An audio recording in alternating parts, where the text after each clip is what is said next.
Most disturbing things caught on doorbell camera and home security, man. Let me tell you, man, these scary videos, they actually, like I've been saying, they always give me chills. Like, I'm getting them right now. Every time I just think about it, my hair stands up on my arms, dude. I don't know what it is about these videos, dude. It's just like the music, the voices, like, the fact that this stuff can actually happen. I understand some of them might be, like, staged or whatever, but, you know, like, some of them are not staged. Not all these videos are staged, and some of this can actually happen, just because people are weird like that, man. Like this guy here, I don't know what the story is even gonna be in this video coming up, but, he just looks creepy, man. He just looks up to no good, dude. I don't know what it is, but here we go.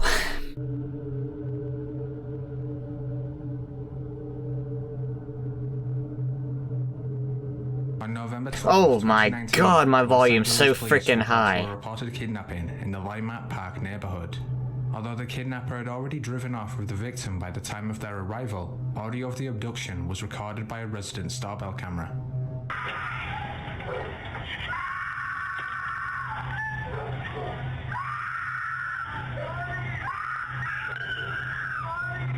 Bro.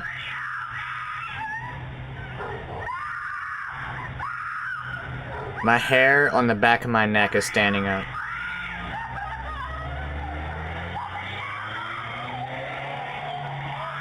Bro, is she in the trunk? The trunk was open. Screaming for help. Despite comments suggesting that the woman was the kidnapping victim to Shira Boughton, she herself has denied this. At approximately 10:30 p.m. on August 17, 2017, 32-year-old Hop Nagayan was recorded driving on State Highway 161. Hold on, whoa. Dude, that was, what the hell? I mean, the woman there just sat there and watched. I mean, looked like, did she have like a towel? I don't know what she like wrapped around her, but what the hell, man? Like the screaming, holy shit, dude. Very first freaking video, and I'm alright. Vietnamese Texas resident has not been seen since. The same night he went missing, an unidentified individual was caught placing a piece of paper over his doorbell camera. To further conceal his identity, the figure approaches the door backwards, before it sounds like he enters the house. Wow, he knew.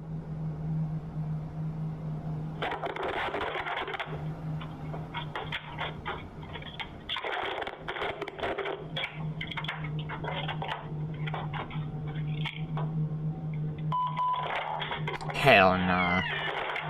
Because of the figure's calculated actions, some viewers contend that they have ties to organized crime. Whoever they are, Hop's family believe they likely abducted him. Shortly after 4 a.m. on October 21st, 2023, Hyattsville, Maryland police responded to a welfare check on Ardwick Ardmore Road. Upon reaching the location, they discovered a half-naked body sprawled across the street. The victim was 28-year-old Franklin Mendez. At the time of his death, Mendez had just dropped his sister off for work when he was struck by a car. Jesus, dude. Despite his body being lodged in the windshield, the driver continued another 2 miles to the crime scene. There, he dumped Mendez's body beside the road. For the next few minutes, the driver took time for a smoke break before fleeing the area. Not to look suspicious. The hell? Wow. Look at his windshield, dude. While the driver remains unidentified, his car has been established to be an older model grey Honda Civic with a white decal across the top of the rear window. From January 29th to March 7th, here we go with this shit. An unidentified prowler dubbed the Night Stalker attempted to access multiple homes throughout the Melbourne suburbs. Clad in a mask and gloves, he appears to be a Caucasian male aged between 30 to 40. In one incident captured on a doorbell camera, the stalker broke into a home in Belpost Hill. While the owners and their 2 young children slept upstairs, he crept around the residence for 6 minutes before departing the premises. Checking out everything, where the cameras are, where the doors are, where the... Oh my god. Disconcertingly, the stalker didn't steal anything, nor did he damage any property. He's just scouting. This lack of a motivation has caused detectives to fear his behavior may escalate into violence. Thankfully, however, the stalker hasn't been documented for more than a year, although his return remains an unnerving possibility.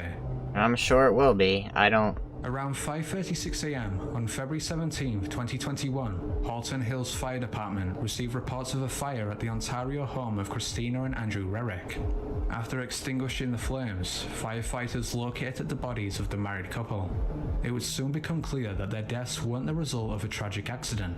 The day following the house fire, police were informed of a suspicious individual caught on a neighbor's surveillance camera. Dude, I have chills all over my freaking body. It's not even funny.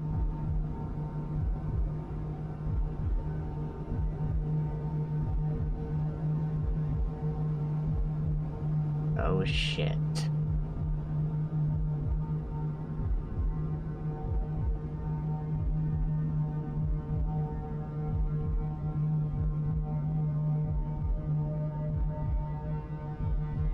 As Christina pulls damn. into the garage, a shadowy figure creeps in behind her. This individual was 30-year-old Harrison Brown, a worker at Christina's company.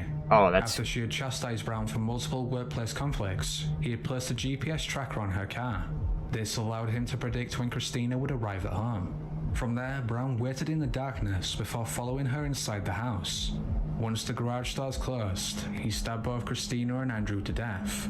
To cover his tracks, Brown subsequently started the fire the next morning. Despite his efforts though, the surveillance footage ultimately exposed his guilt. Good. He was sentenced to life in prison. Good. Dude, that pisses me off, man. Why are people so goddamn weird, dude? Described by his family as a kind but troubled man, 38-year-old Johnny Cashman was a depressive alcoholic. It was tragic but expected then when police discovered Johnny dead in his Virginia apartment. That morning, his family were told that he had died of natural causes. Days after Johnny was cremated, however, his mother and ex-partner discovered something that seriously challenged this claim. On April 29, 2021, the pair visited his apartment to retrieve some belongings. Smeared throughout the apartment was an abundance of blood and fecal matter. Outside, the pair were greeted by Johnny's neighbor. The neighbor disclosed that Johnny had recently been living with a drifter named Stephen Church. They also provided the two with doorbell camera footage, which may explain Johnny's demise. Shot on April 14th, the day he suddenly stopped contact with his mother, the footage depicts him stumble up the stairs toward his apartment.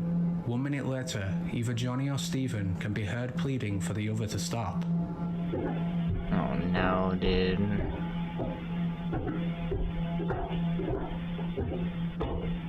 That's how you catch ghosts right here, though, with this, like, squared, like, detecting thing, whatever, motion detecting thing, I don't know what you call them.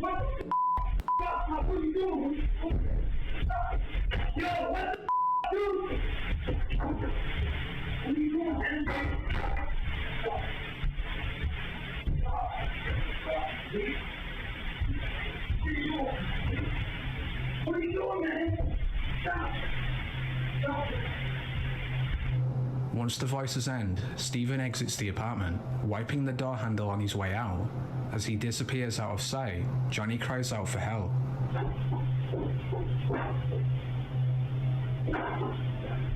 Dude, you're not even hiding your face.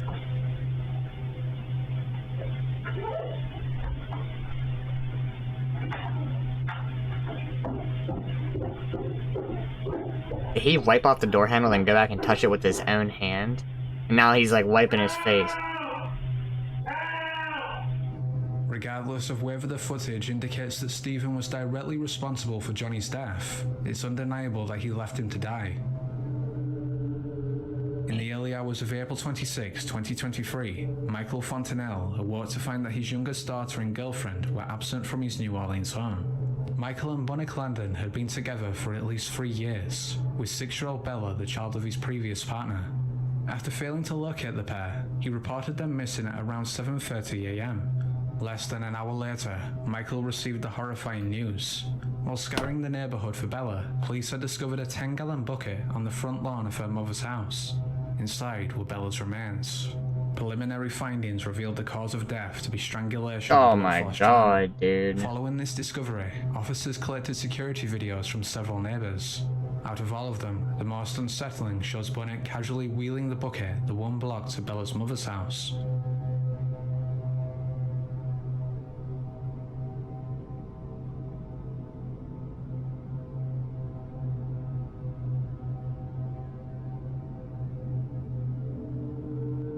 Investigators believe that Bunnick waited until Bella's father was at work and then killed her sometime before 9:30 p.m. Bro. Despite overwhelming evidence supporting this version of events, Bunnick has pleaded not guilty. Should she be convicted, she will serve a mandatory life sentence. Oh my god, dude. Like, it's very disturbing, but it also pisses me off at the same time how people just like this, man. Like, it's just so wild to think that, like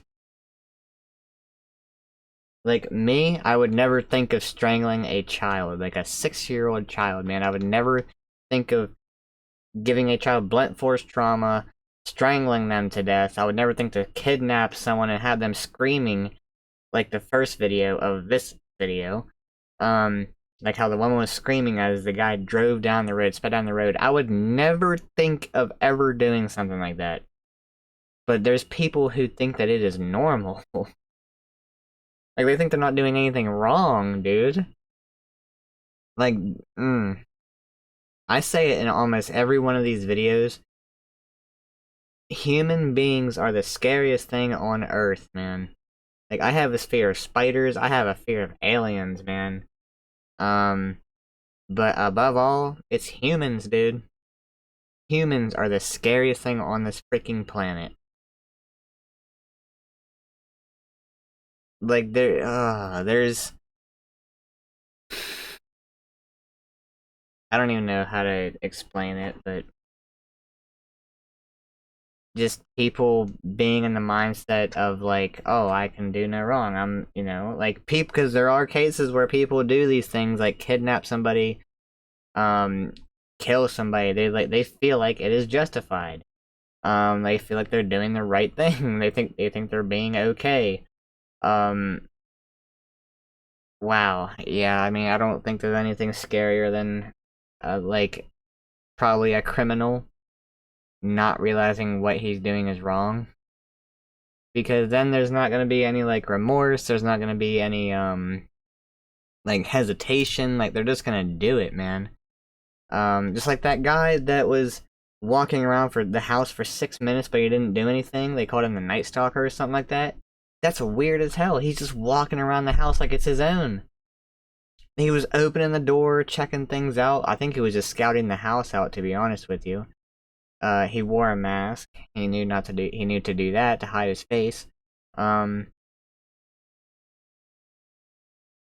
just probably felt normal to him. Like, you could see it in his eyes. Just like, he was not worried one bit. And you could see it in his eyes, he was not worried at all. And, like, that's just absolutely terrifying, dude.